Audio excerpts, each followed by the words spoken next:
இங்கே வா, இந்த 2 மருந்தையும் போட்டு வா. இது ஒரு 30 ml, இது ஒரு 30 ml.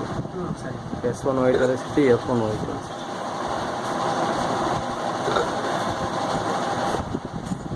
இது எத்தனை நாளாக இருக்குது உங்களுக்கு? 4 நாளாக இருக்குது. இங்கிலீஷ் மருந்து எடுத்தீங்களா? அந்த குடிமுடியில் பார்த்தேன். அப்புறம் வீட்டில் மாமியார் வீட்டில் வந்து முடியலண்ணா அந்த போங்க பெரிய மாமனார் தான் இருந்தது, இது சரியாயிடுச்சு. அவங்க தான் அட்ரஸை சொல்லி அனுப்புறாங்க. சரி, இப்போ 4 நாளாக இப்படியே தான் இருக்குது இல்லையா? இந்த மருந்து இப்போ ஓப்பன் பண்ணிக்கிறோம், ஓப்பன் பண்ணிக்கிறோம்.